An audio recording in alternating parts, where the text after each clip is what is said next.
Moses takes his people away from this tyrannical structure.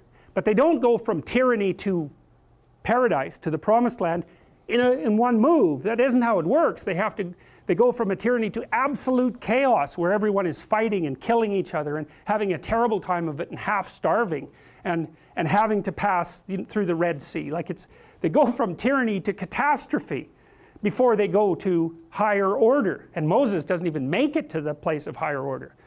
He dies before he gets there. So it's quite the catastrophe. And the Israelites are all confused when they're out in the desert, because even though they were in a tyranny and they were slaves, now they're nowhere and they don't know anything. It's not good.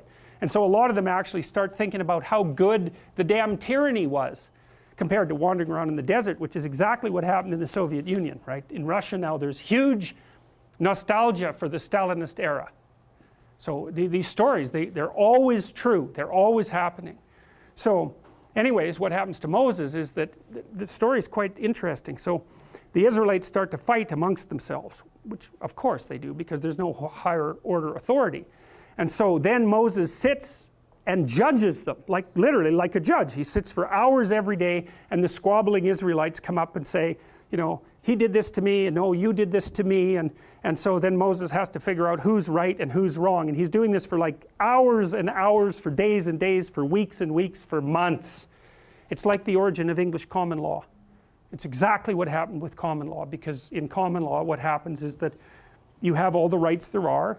If you two have a dispute, you go before the judiciary, you sort out the dispute, that becomes a precedent. Now that's part of the body of laws. The body of laws is what you act out. That's why it's a body. Well, that's what Moses does. So he's sitting there making judgments, very, very finely tuned, discrete moral judgments. You know how difficult that is when two people have a dispute, to try to figure out how to mediate between that. You don't know who's lying, who's telling the truth. You don't know exactly what an acceptable solution would be. Like, it's really ridiculously hard work. So he walks through this entire process of continual judicial intermediation. Then he goes up the mountain, and what does he get? A tablet of rules. Well, why?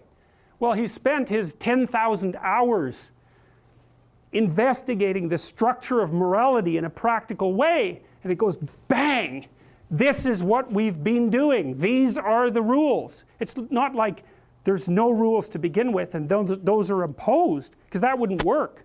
It doesn't work that way.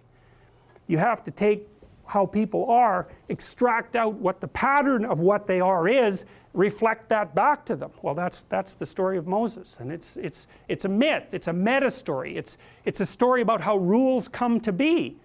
We act a certain way, we have certain kinds of expectations, we have certain kinds of disputes. Out of that a patterned way of being emerges. Then we map the patterned way of being. We say, well, look, here's the rules, there's 10 of them, or however many you want to extract, right? I mean, it's a moving target in some sense. Don't kill other people, that's a bad idea. Don't steal what other people have. Honor your parents, etc., etc. I mean, you could come up with a different basic set of rules, but there'd be some overlap, and those aren't bad to begin with. Of course, there were far more rules than that, but those were the central ones.